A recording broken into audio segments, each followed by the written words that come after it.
The third step of the forehand is the forward swing to contact. Having gotten my tennis racket all the way behind me and my other arm extended out across my body, from this position I'm ready to swing forward to my contact point. But before we talk about exactly how that's done, I want to mention a very important point. Look at my feet right now. They're in the same position they were in when I pivoted and turned my shoulders. And from this body position here, I could swing forward and hit the tennis ball, but I could also step into the court with my inside foot like I'm doing here just before I hit. And whether or not you take that step just depends on the situation. Every pro on tour is going to hit both ways over the course of a match. And I wanted to make that point because you're going to see some pros later on in this section not taking that step, so I didn't want y'all to be confused. That step is not a fundamental of the forehand, but in my opinion, it's easier to learn the shot. It's easier to put your forehand together if you take this step into the court right before you hit.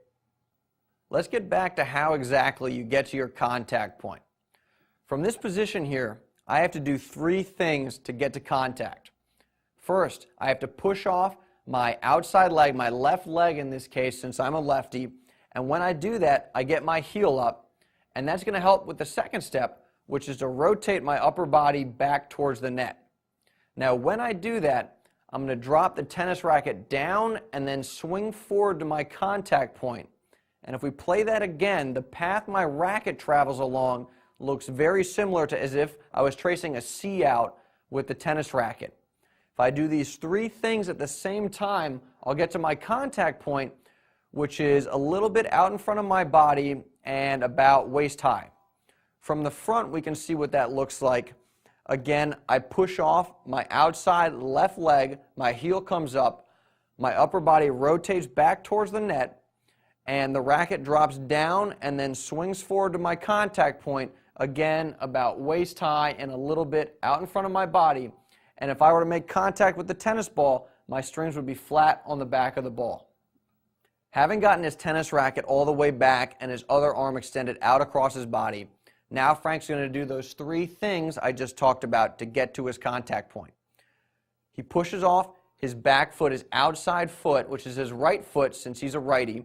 He rotates his upper body back towards the net, and again, getting his heel up is going to help him rotate back around. And then if we rewind it, his racket drops down. Adam will put that C in there. The racket drops down and swings forward to his contact point, which ends up being out in front of his body and about waist high. From the front view, we can see what it looks like from this angle. Again, he pushes off the back foot, outside foot, rotates the upper body back towards the net, and the racket comes down and swings forward, and he hits the tennis ball a little bit out in front of his body and around waist high. Let's go back to Murat Safin and look at a couple pictures of him swinging forward to his contact point. In this first shot here, his tennis racket's all the way back, other arms extended out across his body. But now in this next shot, he's in the process of swinging forward. This is, of course, from the side. And if we move in on his feet, he's pushing off his outside foot. He's rotating his upper body back towards the net. And if we pull back a little bit, the racket has come down and is now swinging forward towards the tennis ball, which is right about here.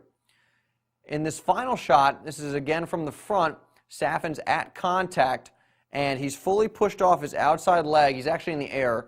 His upper body is fully rotated back towards the net, and he's swung forward, and now he's at contact a little bit out in front of his body.